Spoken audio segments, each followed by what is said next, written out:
You are listening to the Toxic Mold Podcast with Steve Worsley, the toxic mold expert and your number one source for mold consulting and mitigation in the USA. Let's dive into a brand new episode. Before we get started on this episode, here's a not so short disclaimer. While all attempts have been made to verify the content provided in this podcast, neither the podcaster or the producers assume any responsibility for errors, omissions, or alternative interpretations of the issues discussed here. All information stated in this podcast is the opinion of Steve Worsley. Steve Worsley is a mold specialist with over 25 years of experience in the construction and mold industry. The Toxic Mold Podcast is for information sharing purposes only. The views expressed are those of the podcaster and his alone. These views should not be taken as expert instruction or commands. While there may be references to medical conditions and symptoms, all podcast episodes are the opinion of Steve Worsley, and any medical questions or concerns shall be addressed with the appropriate licensed medical professional or professionals. As the podcaster refers to different mold types, please be aware that Steve Worsley is not a microbiologist, and questions concerning mold specifics should be answered by the appropriate professional. Steve isn't, nor does he offer any legal advice. For any legal advice, you must speak with a lawyer. The listener is 100% responsible for his or her own actions. You can check out Steve's books on Amazon. Just go to Amazon and search for author Steve Worsley.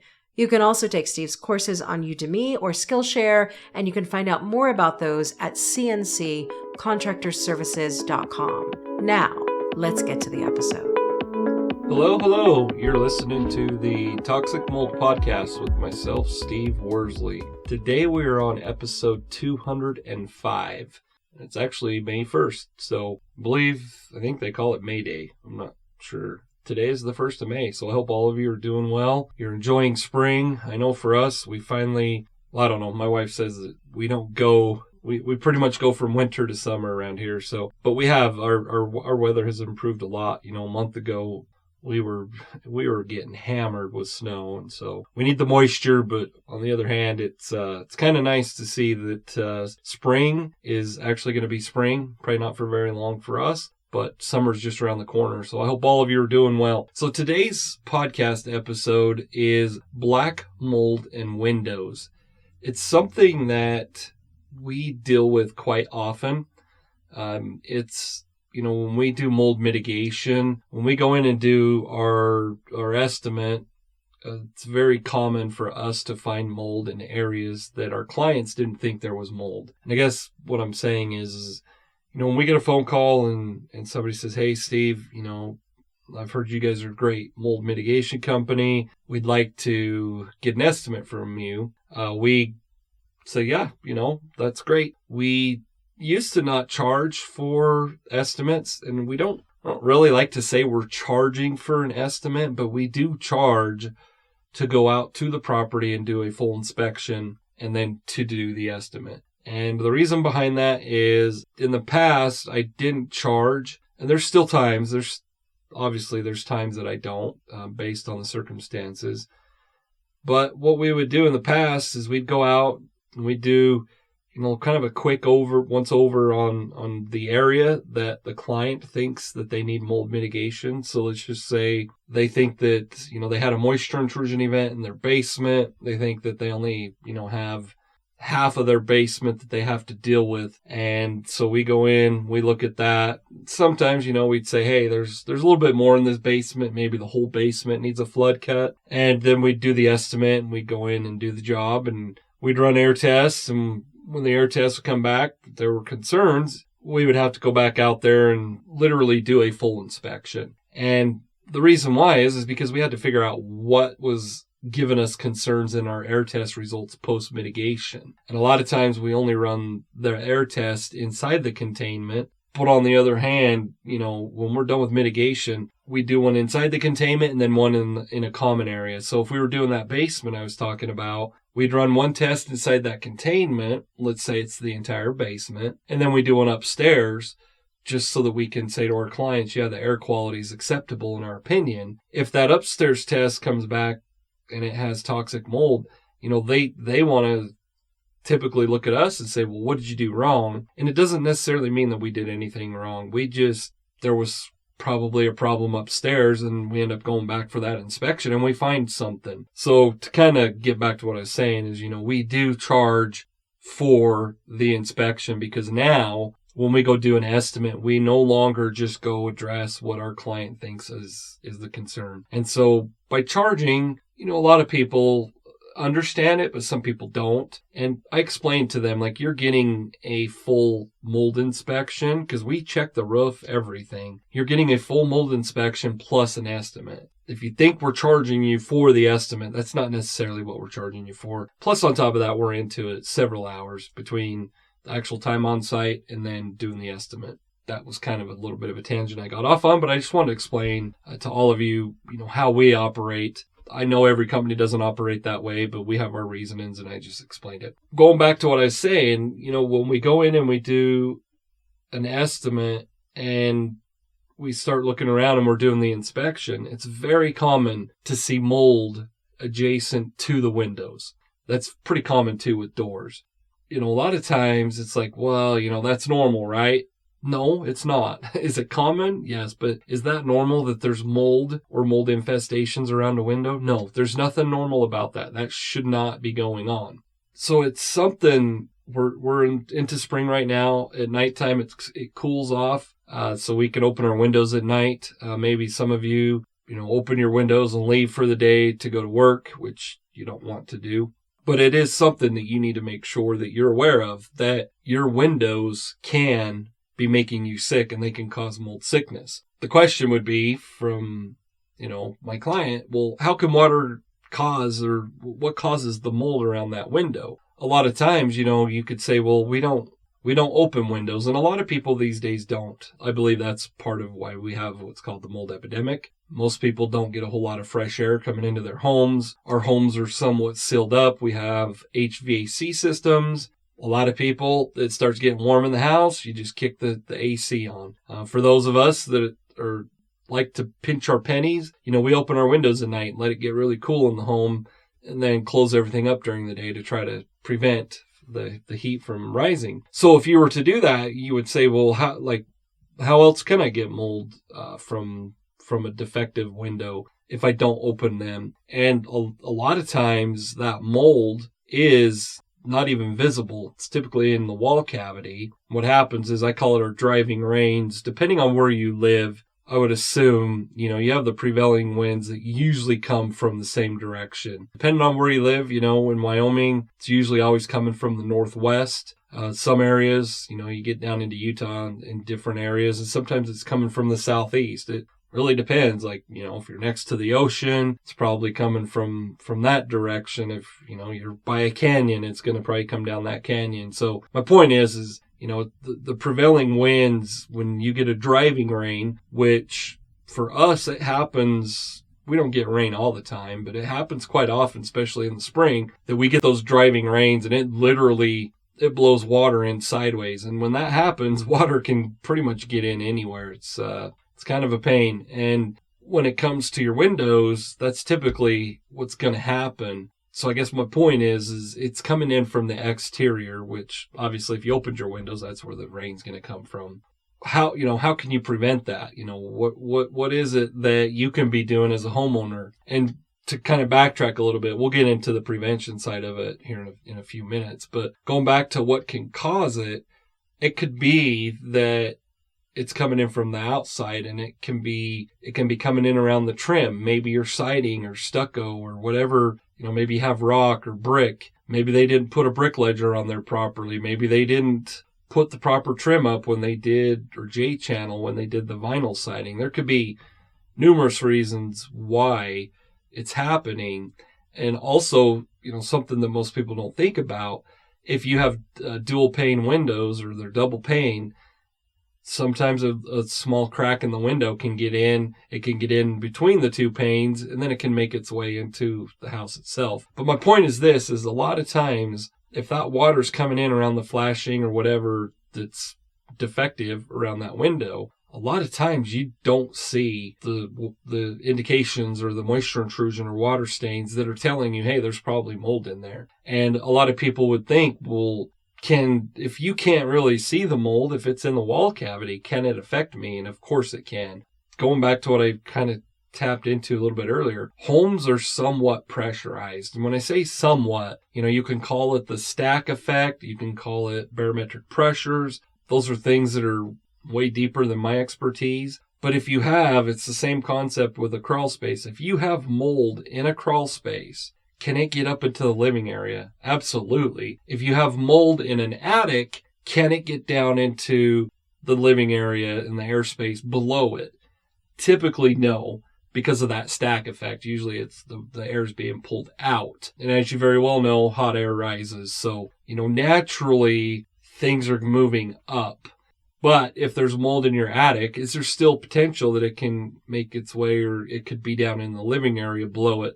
Of course. It's not as likely, but it can. So my point is this, is if there is mold in the wall cavity around your windows, it can absolutely affect your health. And it's something that, a lot of people like to, and I don't want to say argue, because it's not arguing. I think a lot of it is we're just trying to understand another person's point of view. But a lot of people will say, hey, that's not possible. But it is. It's windows, buildings, draft.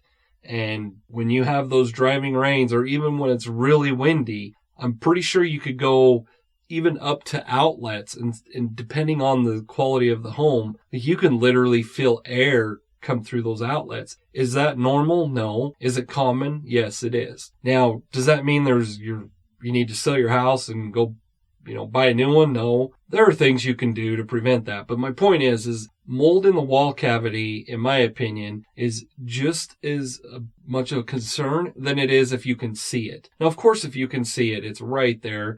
It's probably more likely to be airborne.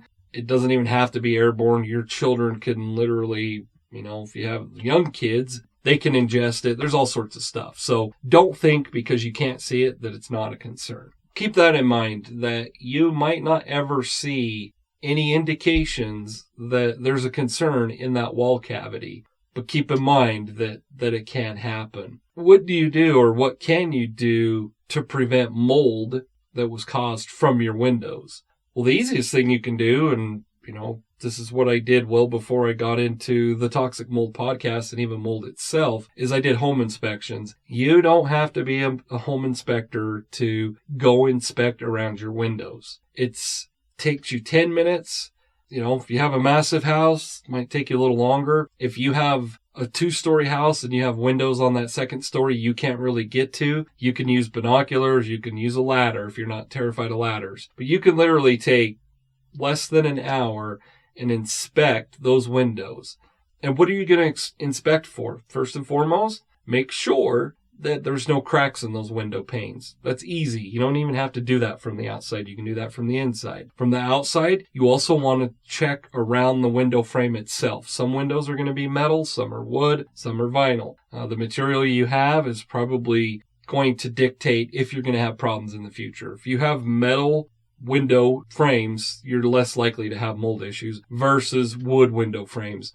Are there companies like Pella Windows, Andersen Windows that are wood frames that are high quality? Absolutely. But even at that, it's wood, and wood has to be maintained. My point is even if they're high dollar windows, they can still, if they're wood, if they're any material, they can still have problems. But just don't fall into the false narrative of, well, they're expensive windows, so we don't have to do anything. But check around those window frames and make sure that there should be flashing or J-channel or something to prevent the water from getting from the actual flange itself back behind the siding and into the wall cavity. So just check and make sure that there's not big gaps, between the window frame itself and whatever type of siding it is. And it doesn't matter if it's brick, vinyl, hardy plank, stucco. It doesn't matter what it is. Make sure that there's no voids there. And if there are, it doesn't take, and I know it's easy for me to say because I'm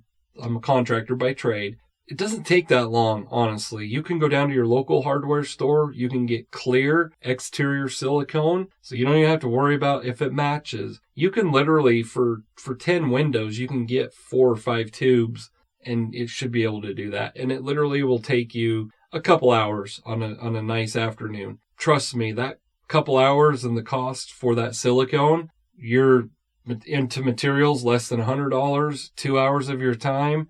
It's going to save you thousands down the road for medical bills, for mold sickness, and for mold mitigation. So take the time to make sure that you're addressing any concerns. And one thing I see all the time as a professional is, let's just say windows on a 2-story building. They silicone everything on the inside. And they're like, well, we put all this silicone on the inside. Don't do that. If water's coming through from the outside and it's coming inside the window and you silicone that, you literally trapped all the water in that wall cavity. So never deal with the moisture issue only on the inside. Can you silicone the inside? Absolutely. I personally don't recommend it because I like to see if water's getting in. It's the same concept for me as a toilet on a floor. I don't typically like to silicone all the way around it because if the wax seal is leaking, you can't really see, and all the water is just going to saturate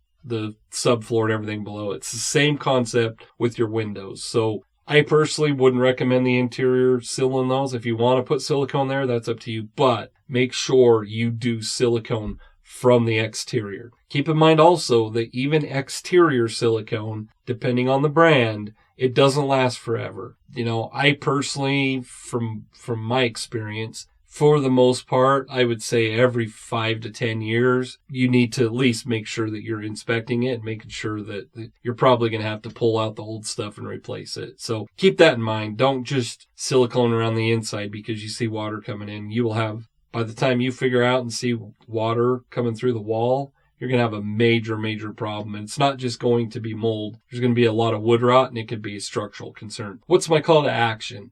I just told you, take 10 minutes, an hour, shouldn't take an hour. Go around the exterior of your home and the interior and inspect around all the windows. Make sure when you're inspecting, you look below the windows, because a lot of times that moisture can come in from the window itself, and then it kind of just drains down below the window. And the reason I say that is, a lot of times you're not looking up underneath there. So make sure you don't have any water stains. Appreciate all of you that have signed up for the mold investigation checklist, but I have an email list, and all you have to do is you get a mold investigation checklist. It's a great document that goes over some stuff from my point of view. You can go to the website. I will actually put the link in the comments, but go to the website and sign up for that mold investigation checklist, which will put you on our email list. Our emails, we do not blow up your emails at all. I'm really big on that. We don't sell them, your email address or anything like that. We literally, unless it's a holiday or something special,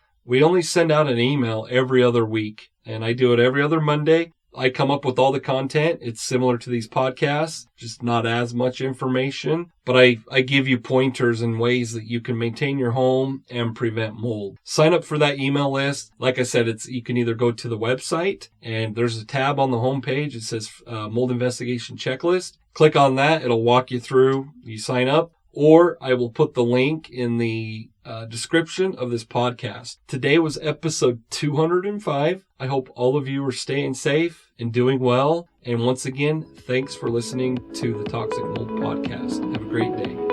Thank you for listening to this episode. Make sure you go to our website at cnccontractorservices.com and sign up for the mold investigation checklist. Again, go to cnccontractorservices.com and get your free mold investigation checklist today. You can also on cnccontractorservices.com find out more about Steve's courses and books and consultations. Once again, go to cnccontractorservices.com.